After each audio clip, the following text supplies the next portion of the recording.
Thanks, guys.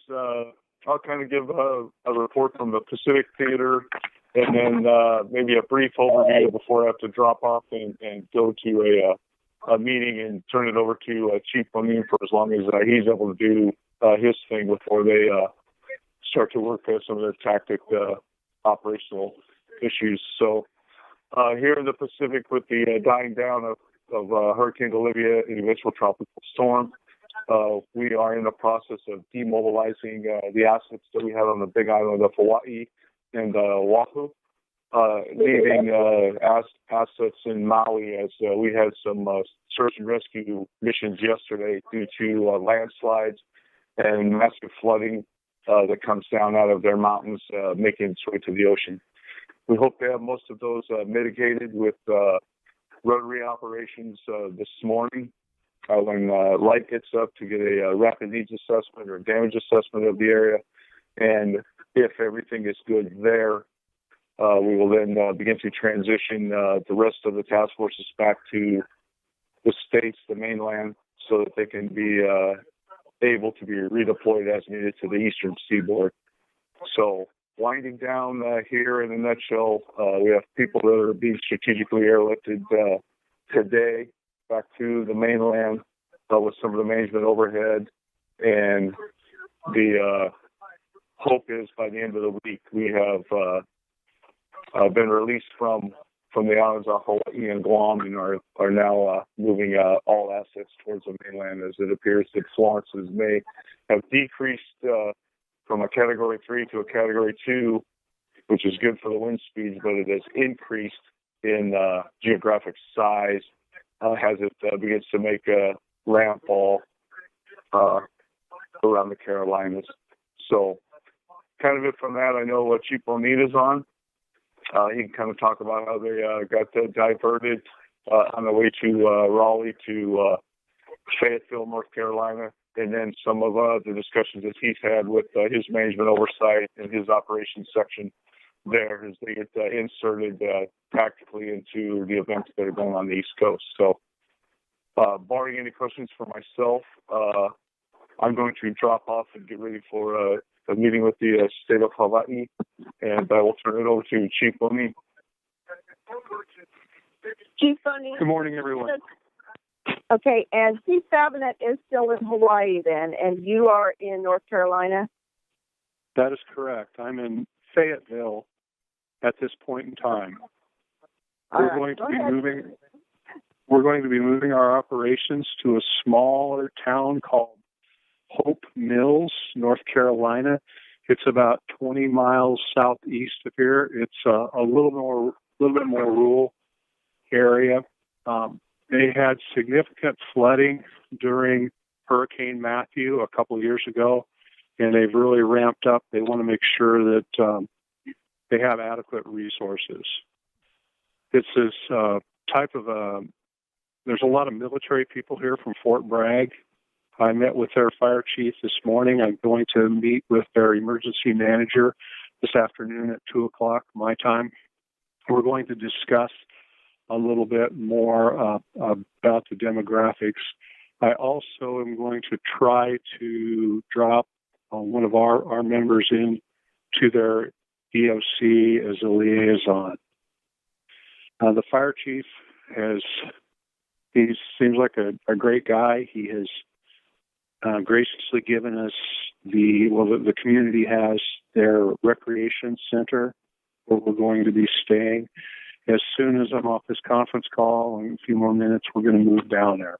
Our goal is to get our base of operations set up and get everything inside before it starts to rain. I just received a ping message a few minutes ago that said it's going to rain in 20 minutes, so probably not going to make that. But we'd like to get our base set up before it's raining hard.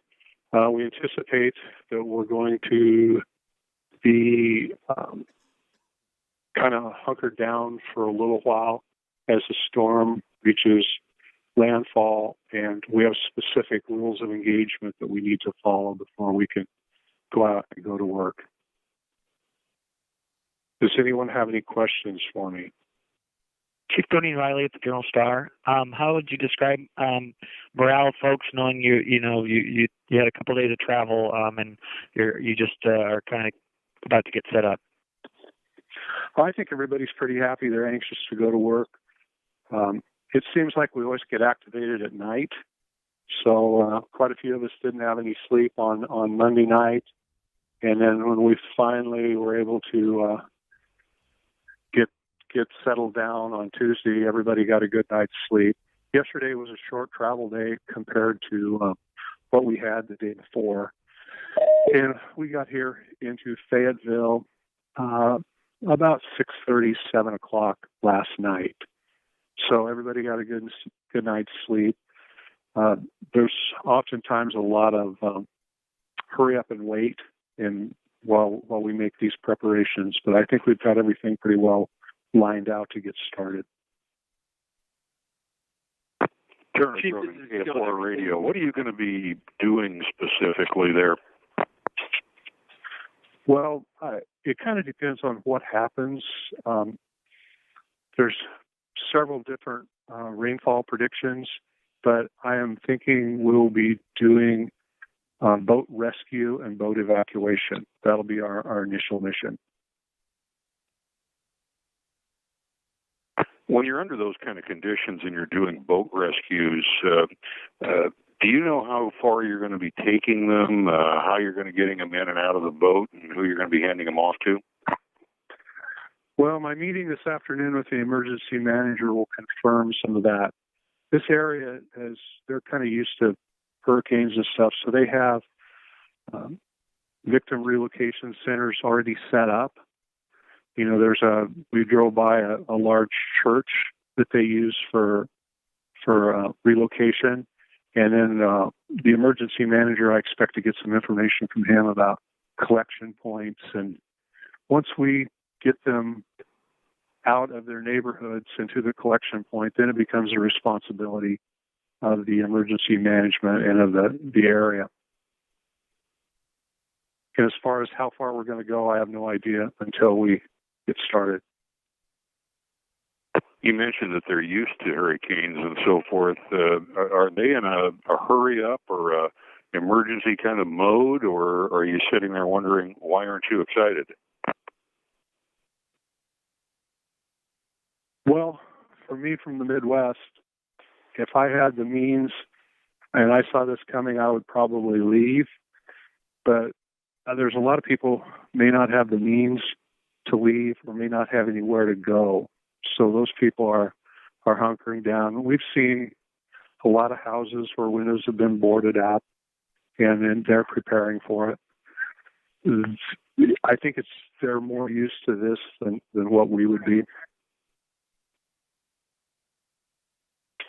Chief, this is Alden German with KFAN. Just to clarify, you guys were originally heading for Raleigh, and then you got resent to Fayetteville, correct? That is correct. Yesterday morning when I left Lexington, Kentucky, we were headed to Raleigh, and we called in every couple of hours. And one of those meetings, I received a phone call and told us to redirect here. We've been assigned to Cumberland County Emergency Management to assist them. And that's off historical data from that Hurricane Matthew. Chief, can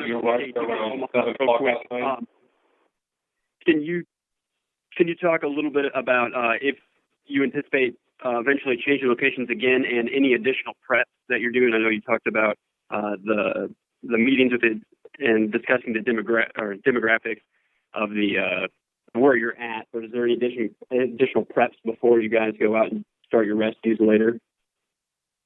Well, we have a cadre of individuals. We're looking, obviously, safety is one of our highest concerns.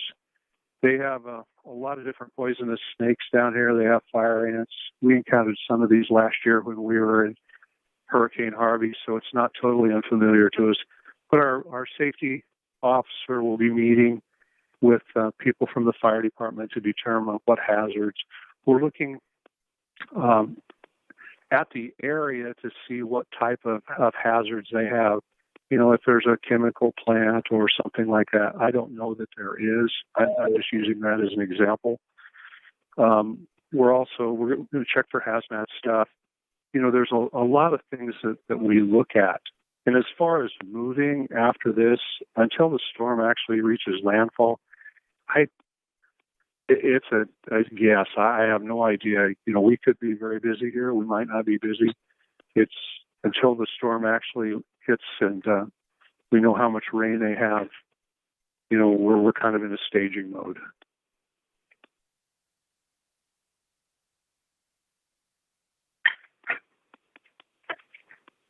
Chief Riley at the Journal Star. 2 quick questions. A, do you have a sense percentage-wise of how many have already evacuated from your staging area? And B, what's the geography of that area like it? Well, I don't know how many people have left. That's hard to tell. That's one of the first questions I asked the Hope Mills fire chief. He wasn't able to give me an answer. I asked the emergency manager that yesterday. He wasn't able to give me an answer. The geography is wooded, creeks. I'm not used to woods, so it seems kind of closed in to me. But, there's a lot of different geography. But I would say, this is coastal. We're about 40 miles, 50 miles from the coast, so it's a coastal plain. A lot of trees, a lot of creeks.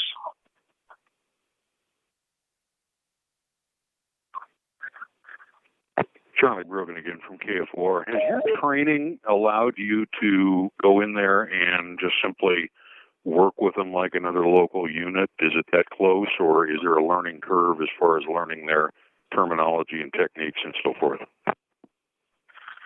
Well, the fire chief I met this morning is very, very capable and very confident in NIMS, National Incident Management System.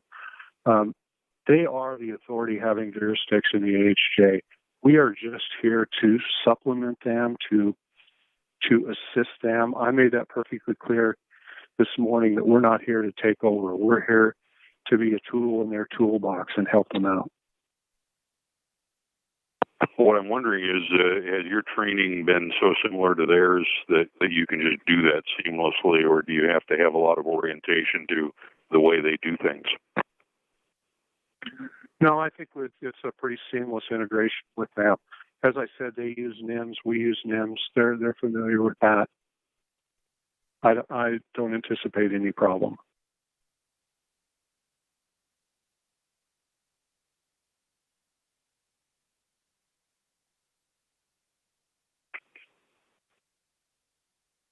All right, folks. With that, I think we're going to let Chief Bonine move on with his day and get back to his team.